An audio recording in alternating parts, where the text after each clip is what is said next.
Minha gente, hoje aconteceu a audiência sobre o caso Nayara. Nayara Barbosa dos Santos, de 24 anos, foi morta, esquartejada, teve o corpo queimado pelo ex-companheiro, o Vildelson Soares dos Santos. Ele foi preso, confessou ter matado e ocultado o corpo, que foi incendiado, esquartejado, como eu bem falei. O Vinícius Mecenas, essa aí era a Nayara, quem a gente faz questão de mostrar para vocês aqui.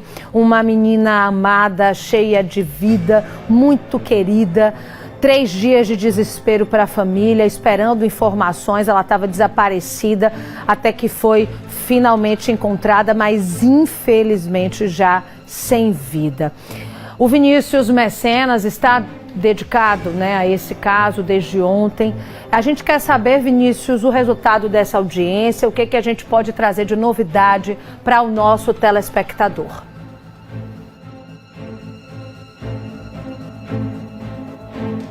Mais uma vez, Mariana, muito boa noite para você, para todo mundo que está com a gente aqui no Cidade Alerta, na TV Atalaia. Mariana, foi um dia bastante puxado, viu, essa audiência que durou aí um pouco mais de 6 horas. Inclusive, precisou ser adiada para que pudesse acontecer em um outro momento em janeiro. Ou seja, todas as partes acabaram sendo ouvidas, E o detalhe de tudo isso é que a Justiça, Mariana, acabou determinando a quebra do sigilo dessa audiência, portanto, de instrução que está ocorrendo, Foi tão aguardada, principalmente pela família da Nayara, desde o início do ano, quando aconteceu de fato esse crime, e, portanto, foi determinada essa quebra do sigilo. Eu já estou aqui novamente com o advogado da família da Nayara, que é o Wilson, porque o Wilson, nesse primeiro momento, era uma expectativa muito grande de vocês para essa quebra do sigilo, porque eu acho que é a partir daí que vocês começam a colher mais informações para que esse caso, de fato, seja finalizado como vocês esperam, Trazendo essa justiça para a família da Nayara. Boa noite para você. Boa noite a todos.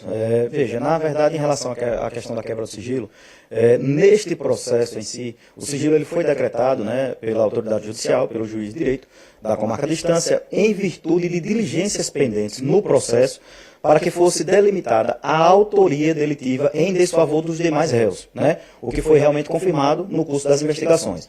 Então, esse sigilo ele foi impresso aos autos, inicialmente nesse sentido, para a configuração de diligências pela Polícia Judiciária para se chegar à autoria. Uma vez chegada à autoria, não há razão de ser da manutenção desse sigilo.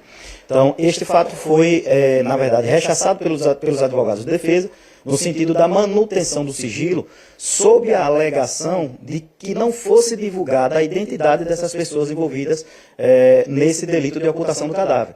E, pasmem, veja, eles utilizaram inclusive como argumento o fato de temer pela integridade física dessas pessoas por serem pessoas que moram lá na região. Então, assim, é uma total inversão de valores. As pessoas cometem um delito, são réus confessos do delito de ocultação de cadáver e a defesa tenta a todo custo manter o sigilo do processo, que na verdade vai de encontro ao princípio da publicidade, O processo, uma vez ele instaurado, não estando pendente de realização de diligências, ele realmente está aberto à consulta pública, e até porque realmente isso contribui para o desfecho da verdade real, Para se chegar à verdade real dos fatos. Então, para preservar, na verdade, a identidade dessas pessoas, a defesa tenta a todo custo, mas isso não foi deferido pelo magistrado. Foi determinado a quebra do sigilo, e hoje nós temos sim delimitada a autoria em desfavor dessas pessoas, dos demais réus, dos outros 3, como partícipes do crime de ocultação de cadáver. Inclusive, Mariana, é válido a gente reforçar que essas pessoas, como ele bem disse, são 4 pessoas no total que tiveram possível envolvimento nesse caso de feminicídio que aconteceu em Estância ainda esse ano, Sendo que um é o autor do crime, possivelmente o Vildelson, que era, portanto, seu ex-companheiro, além do seu sobrinho, que teria também tido participação, e mais outros 2 indivíduos que são lá do município de Indiaroba. Então são muitas informações que vêm, que tornam a surgir e que podem, estar ajudando, portanto, a acusação da família de Nayara. Exatamente. Essas pessoas, eles colaboraram com a investigação, é tanto que, como dissemos na data de ontem, eles não tiveram a prisão preventiva representada pela autoridade policial, e eles revelaram, na verdade, a participação no processo. Só que o fato que chama atenção, um dos acusados, o sobrinho do Vildelson, o Cauã Santos Oliveira Cruz, segundo as investigações, esse estaria presente ainda no sítio antes da chegada dos outros dois. Ou seja, essa ocultação ela se deu, né? Os três trabalharam em conjunto com o Widelson para ocultar o cadáver da jovem, para carbonizar, esquartejar e enterrar o cadáver da jovem Nayara. Porém, as investigações demonstram que o Cauã foi o primeiro a chegar no sítio. Inclusive este, segundo o relato, inclusive da autoridade policial, do delegado de polícia na data de hoje, ele confirmou que o Cauã se fazia presente, ficou vigiando a cena do crime, enquanto o Widelson deixava o sítio e buscava os outros dois para virem ao sítio para poder ajudar na ocultação desse cadáver. Então, na verdade, são fatos que realmente mais e mais estarrecem, né, pela torpeza, pela frieza. E na data de hoje conseguimos exaurir as oitivas das testemunhas de acusação arroladas pelo Ministério Público e, devido ao adiantado da hora, acho que a audiência terminou por volta das 15h30, o magistrado achou por bem designar uma nova assentada para a data de janeiro, a ser designada no mês de janeiro do próximo ano, para que nós consigamos proceder à oitiva das testemunhas de defesa e a qualificação interrogatória dos réus. Mas frisa-se que todas as testemunhas da acusação ratificaram, em sua totalidade, todas as informações já prestadas no inquérito policial, robustecendo ainda mais os indícios de autoria e de materialidade. Wilson, a Mariana está querendo interagir com a gente, mas aproveitando o ensejo, viu, Mariana, rapidamente, né, que ele está falando em relação a esses réus, é importante a gente frisar que você também pediu a quebra do sigilo telefônico. De que forma que isso poderia contribuir, né, durante esse processo do julgamento? Veja, na verdade, como houve a remarcação, né, dessa assentada, e aí, como um acordo com o Ministério Público, né, da comarca Distância, nós iremos, na verdade, apresentar um requerimento nos autos de quebra de sigilo de dados telefônicos, né, dos demais réus, para que realmente essas informações, uma vez trazidas aos autos, possam revelar todo o deslocamento dessas pessoas, desde o desaparecimento da jovem no dia 30 de maio do corrente ano, até o momento, o dia 2, onde foi realmente desvendado a autoria e a materialidade delitiva. Então, isso pode trazer aos autos não só o deslocamento, mas possivelmente, se algum deles teve envolvimento direto também na prática do delito de homicídio, isso realmente pode ser desvendado através dessa prova documental. Perfeito. Mariana, agora fica à vontade, com você. Vini, você explicou muito bem que foram 6 horas, né, de audiência hoje. Depois disso, a audiência foi suspensa. Está confirmado que existem 4 pessoas envolvidas nesse assassinato. Vini, eu quero te perguntar o seguinte, eu fiquei com algumas dúvidas aqui, você aí possivelmente já sabe até a resposta, ou o advogado, que é em relação a essas pessoas envolvidas. Contando com o réu confesso, com o assassino, ele seria a 4ª pessoa, é isso? Ou além dele são mais 4 pessoas? Essa é a primeira pergunta. Ontem a gente ventilou que somente ele tinha sido indiciado, ou eu entendi errado. Todos esses envolvidos também estão sendo indiciados, também vão responder criminalmente. Queria que você respondesse essas informações para a gente. E também, Vini, muita coisa, né? Mas você trouxe para a gente no início do programa sobre a questão da ex-namorada desse homem, que ele poderia ter algum tipo de envolvimento aí na morte dela. Isso também foi citado? Bom, a Mariana está destacando em relação à quantidade de pessoas envolvidas nesse ato delituoso, né? No caso, o total foram 4 pessoas mesmo. O Wilderson, né, o seu sobrinho e mais 2 comparsas, os 2 amigos. E são eles, inclusive, que moram lá em Diaroba. Essa seria a sua primeira pergunta. Agora, em relação à segunda pergunta da Mariana, é se essas pessoas, que apesar de estarem respondendo em liberdade, se elas já foram, portanto, indiciadas por algo delituoso, como é que elas ficam dentro desse circuito no processo? Não, veja, elas hoje são, todos são réus na ação penal, sendo que o Ministério Público delimitou em sede de denúncia a participação de cada um. O Widelson Soares, na qualidade de autor, né, do delito de feminicídio, que vitimou a jovem Nayara, e os demais, inicialmente, figuram como réus na ação penal na prática do delito de ocultação de cadáver, os quais teriam contribuído para a questão da ocultação, da carbonização e do enterro do corpo da jovem no cemitério de Terra Caída.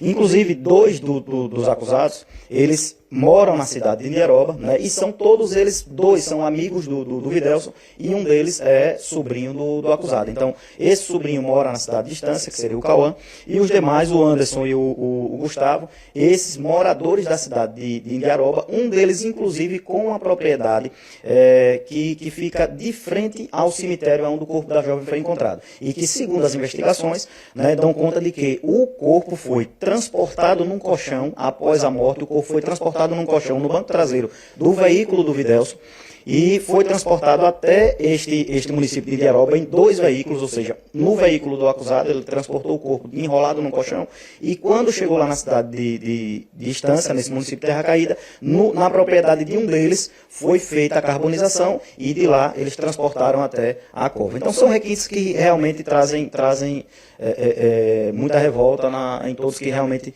se deparam com a torpeza dessas pessoas. Wilson, só para a gente finalizar, né, inclusive é uma informação em primeira mão, exclusiva aqui na TV Atalaia, no Cidade Alerta, que é em relação à possível, né, participação, né, ou observação do sobrinho do Wilson em relação a esse suposto, né, feminicídio que poderia ter acontecido em relação à sua ex-companheira, né, antes da Nayara. Isso porque à época, né, a gente relembra esse caso, a polícia, né, identificou que essa ex-companheira teria cometido um suicídio, mas durante o curso da investigação, esse caso, essa morte dessa mulher pode ter sido, na verdade, um feminicídio. Tudo isso foi identificado, já tem mais algumas informações em relação a esse caso, coordenado pelo delegado lá da região?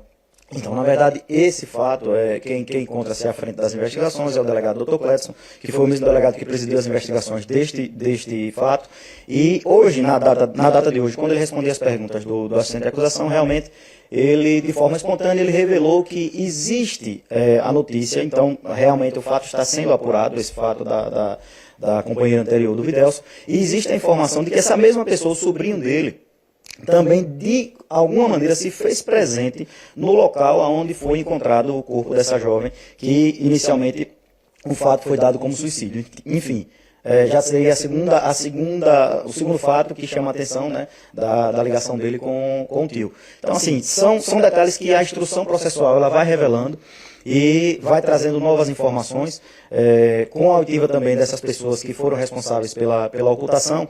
Nós temos uma informação também importante, porque o acusado em sede de confissão na delegacia, o Videlso, ele teria revelado que teria dado uma gravata na jovem, né, para que ceifasse a sua vida. E 2 dos acusados do delito de ocultação de cadáver, quando ouvidos em juízo, trouxeram a informação de que, ao chegar no local, se depararam com o corpo da vítima lá no chão e enrolado com uma corda ou algum objeto no pescoço. Então, na verdade, isso já vai de encontro à informação passada. Os dois seriam de Indiaroba. Os dois seriam de Indiaroba, que afirmaram que ao chegar no local encontraram o corpo da jovem já também com um objeto no pescoço, né? Então isso aí já realmente confronta com o que foi passado por ele, que na verdade desde o início tenta se furtar a aplicação da lei penal. Bom, em que a gente já entendeu, Mariana, é que são processos distintos em relação a essa alegação de que esse sobrinho poderia ter visto ou até participado até então desse outro caso da ex-companheira de Wilderson. A gente realmente ainda está averiguando, né? É um processo que ainda está em curso, está sendo investigado. Então, assim, qualquer novidade, não tenha dúvidas que a gente vai estar trazendo aqui sempre com exclusividade, né, em primeira mão, na TV Atalaia. Volto com você. Agradeço, Vinícius. Eu estou me sentindo, sabe como aqui, enojada de pensar que um agressor, ele sempre encontra cúmplices. Ele sempre encontra quem ajuda ele. Obrigada pelas informações. Você vê quantas pessoas para matar uma mulher, né? 4. Um mata, o outro esquarteja, um queima, um oculta cadáver. Enquanto isso, uma mulher é morta. Ninguém pensou em parar esse homem, não? O colega dele não virou para ele e falou: rapaz, não faça isso não. A mulher que você ama, isso é uma vida. Não pode ser um negócio desse. 4 pessoas coniventes com a morte de uma mulher porque não queria nada com ele. Gente, conversem com seus amigos. Falem sobre as atitudes deles. Conversem entre si. É inadmissível que um homem mate uma mulher e outros 3 ajudem a fazer essa sujeira. A matar, a esquartejar, a queimar e ainda ocultar o corpo. É inadmissível esse pacto machista que tenta nos destruir.